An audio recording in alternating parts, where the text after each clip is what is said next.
Sursaut citoyen est, comme le mot l'indique, un mouvement citoyen qui a été créé dans des circonstances particulières, puisque c'est au moment où notre pays vivait un véritable recul par rapport aux acquis démocratiques que, en réponse à ces reculs démocratiques et pour sauvegarder les acquis, qu'un groupe de personnes s'est réuni pour dire qu'il est indispensable de réagir face à cette situation-là et de ne pas accepter que notre pays revienne en arrière par rapport aux acquis de longue date en matière de démocratie. C'est donc dans ce cadre-là qu'a été créé Sursaut citoyen, avec pour objectif principal, justement, de sauvegarder les acquis démocratiques du pays et aussi l'état de droit, puisque les deux étaient menacés dans notre pays. On est passé par 6 ou 7 étapes. La première, il s'agissait d'abord de remobiliser la société civile, appeler les différents cadres, les différentes organisations de la société civile, leur dire, écoutez, venez nous rejoindre, que l'on remette les assises nationales à l'ordre du jour. La deuxième phase, ça a été la phase où il fallait faire une sorte de mise à niveau. Ça, c'était une proposition du reste du Premier ministre Loum. On s'est dit, bon, on fait une mise à niveau pour que tous les acteurs de la société civile puissent se remémorer des aspects les plus importants des assises nationales. Nous avons tous compris que cette session avait été indispensable, tellement le temps a fait que la poussière s'était amoncelée sur le sujet, notamment dans le détail. Il s'en est suivi donc une séance, un séminaire entre les mêmes partis sur la base de leur niveau acquis sur le sujet, et cela nous a permis d'avoir toute une journée à la librairie L'Harmattan, au cours de laquelle nous avons pu discuter sur les différents sujets des assises nationales dans leurs conclusions et les recommandations de la CNRI, notamment par rapport au contexte actuel, qui n'est plus le contexte de 2008-2009, et non plus que celui de 2013-2014 pour la CNRI. Le troisième temps a été un temps où on s'est dit, bon, à partir de ce moment-là, il faudrait peut-être que l'on apporte cette discussion, ce débat, dans l'espace public. Le quatrième temps a été le temps où on s'est dit, il est important maintenant d'amener maintenant les politiques dans la conversation. Je pense que la direction d'un pays doit être entre les mains des partis politiques.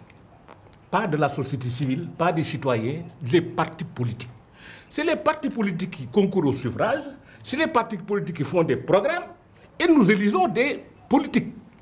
Et je pense qu'on ne peut pas leur dénier le droit, la capacité de diriger nos pays. Le cinquième temps a été le moment où on s'est dit, maintenant, il faudrait pouvoir rendre cela pratique. On va à des élections, il faudrait que les différents candidats puissent s'engager. Mais sur quoi vont-ils s'engager? Et c'est là où on a commencé à travailler sur l'élaboration de ce fameux pacte de bonne gouvernance démocratique. Le pacte national de bonne gouvernance est composé de deux parties, une partie textuelle et puis deux pages de texte et 2 pages d'annexe.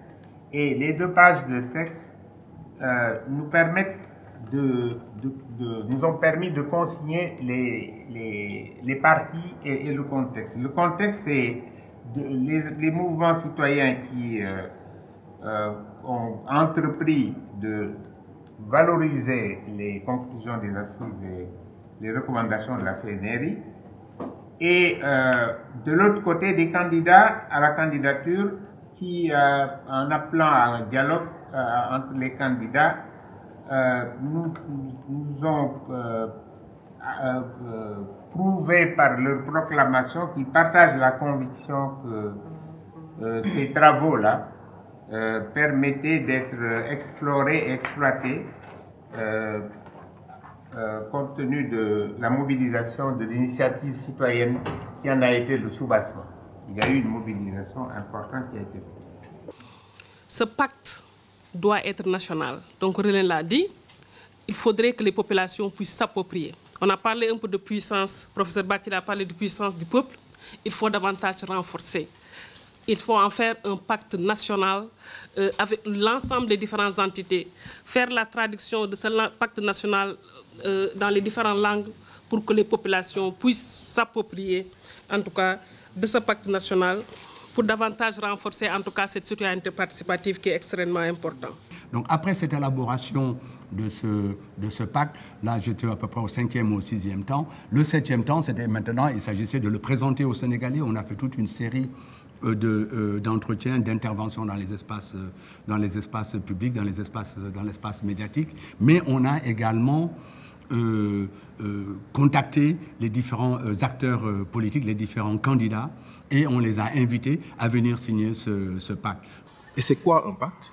C'est un engagement qui lie le citoyen au dirigeant et qui demande à ce dirigeant de se conformer à ce qu'il a dit, c'est-à-dire de respecter son engagement, d'avoir une gouvernance qui soit axée justement sur les aspects de respect de la parole donnée, les aspects de citoyenneté, etc. Et je pense que les débats que nous avons eus aujourd'hui nous permettent de revenir sur ça, mais nous permettent aussi de mesurer l'écart qui peut exister entre le projet de transformation d'une société et l'amélioration concrète de la vie de ses citoyens. Je veux dire par là, il ne suffit pas seulement de dire que mon projet est un projet de transformation sociale pour que ce projet devienne effectivement un projet qui améliore la vie des citoyens. Et ce vers quoi nous allons, quel que soit celui qui aura gagné l'élection, c'est les promesses qui ont été faites, les paroles qui ont été tenues, comment on va les instituer, comment on va faire en sorte que lorsque je promets que je vais transformer l'organisation, l'institution, que je vais faire de nouvelles choses, comment cela devra-t-il se transformer concrètement par une amélioration de la vie des citoyennes et des citoyens dans le pays. En tout cas, c'est tout le mal qu'on souhaite, c'est que le prochain dirigeant de ce pays puisse faire transformer les choses comme il le souhaite, mais que concrètement, cela se voit dans l'amélioration de la vie des citoyennes et des citoyens. Alors, le 7e ou 8e temps a été le temps qui a été assez difficile pour tous les Sénégalais. Ça a été les 2 derniers mois avant l'élection du 25 mars, mais en particulier le dernier mois avant cela, quand le président Macky a décidé de repousser l'élection. Quel est l'état des lieux? C'est très rapide. Moi, j'ai un résumé, je peux le dire parce que je le dis depuis tout le temps. Nous n'avons pas d'état de droit. Je suis très cash, direct. Nous n'avons pas d'état de droit. Je me rappelle d'ailleurs quand mon ami lançait Afrikajom, je disais 3 choses et les gens me disaient « oui, t'exagères ». Nous n'avons pas d'état de droit, nous n'avons pas de démocratie, nous n'avons pas de justice. C'est cru, mais c'est ça la réalité. Alors là également, Sursaut a joué, je crois, un rôle extrêmement important de mobilisation, tout en restant focalisé, parce que ça a toujours été notre leitmotiv. Ne nous distrayons pas, restons focalisés. Nous, notre focus, c'est le pacte de bonne gouvernance démocratique, créer les conditions, une fois l'élection terminée, d'assurer un portage qui soit un portage efficace. Comment le porter? Alors le porter, il faut sortir de cette démarche très institutionnelle, où les gens ont signé, on a affaire qu'aux leaders, on a affaire qu'aux responsables politiques, alors qu'on oublie la question de fond, tout est rapport de force dans la vie. Quand on parle de portage, je pense que le portage ne peut être le fait que des acteurs, ceux qui sont dans les responsabilités de pouvoir. Maintenant, qu'est-ce qu'on peut nous faire pour assurer une force d'influence suffisante pour qu'ils n'oublient pas leurs engagements? C'est ça l'enjeu. Comment nous pouvons agir ensemble et faire une force de proposition en tant que mouvement citoyen pour que plus jamais des dérives qu'on vient de voir ne se répètent dans notre société. On ne se fait pas d'illusions, hein. Ce ne sera pas facile certainement, parce que les acteurs politiques ont beaucoup de contingences, beaucoup de choses, beaucoup de défis et de contradictions internes. Si nous, maintenant, citoyens, nous sommes déterminés et mobilisés, nous pouvons contribuer à faire bouger les lignes. Je suis convaincu qu'avec un peu de chance et surtout en tirant des leçons des expériences passées, nous pouvons voir comment améliorer l'approche. Parce que ce qui s'est passé, c'est que les assises nationales, lorsqu'elles ont été signées et adoptées avant 2012, n'ont pas fait l'objet d'une application effective. Mais encore moins, le principe de réalité me fait penser que personne ne diminue son pouvoir. Je pense que toutes ces réformes majeures ne peuvent être faites que par quelqu'un qui est en transition, qui est là pour 1 an ou 2 ans, qui fait ses réformes et qui s'en va. Si moi vous m'élisez,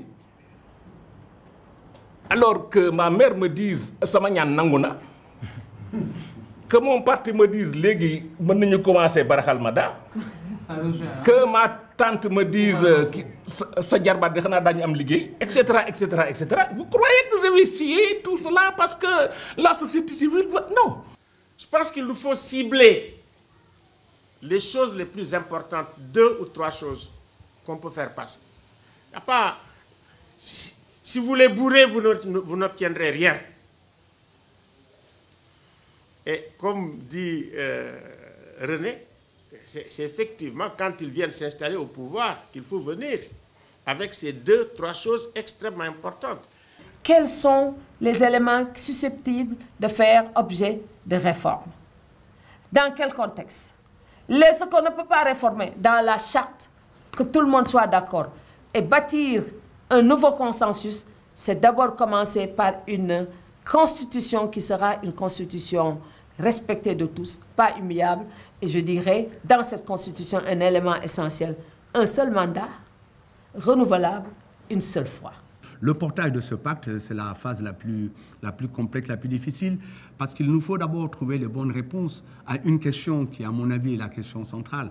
Comment maintenir, comment s'assurer que la société civile va rester mobilisée? Le problème de la mobilisation citoyenne, c'est que c'est très circonstanciel. On se mobilise, mais une fois que les élections, tout le monde repart à son business et tout le monde disparaît. Et je pense que cette fois-ci, on a une opportunité extraordinaire. Compte tenu des circonstances, nous devons faire en sorte que plus jamais, dans ce pays, qu'on ait des présidents comme on en a eu jusqu'ici. C'est intolérable, c'est inacceptable. Mais ça demande une très forte mobilisation permanente. Maintenant, sous quelle forme? Aujourd'hui, il y a les plateformes des organisations qui existent comme actuellement, Sursaut, Demande citoyenne, toutes ces organisations qui fonctionnent, les groupes de plaidoyer qui sont les organisations de la société civile, Forum civil, Africadium, etc. Il faudrait trouver une unité de plateforme permanente. Moi, l'idée que j'ai par rapport au portage des questions de gouvernance, c'est qu'il faudrait une structure qui ne soit pas simplement une structure de plaidoyer. On a discuté au niveau de Demain Sénégal. Je crois qu'il faut arriver à mettre en place ici un observatoire citoyen des politiques publiques qui existe de manière permanente et qui est pluridisciplinaire, mais qui a une démarche scientifique d'observation, de monitoring, d'information des citoyens.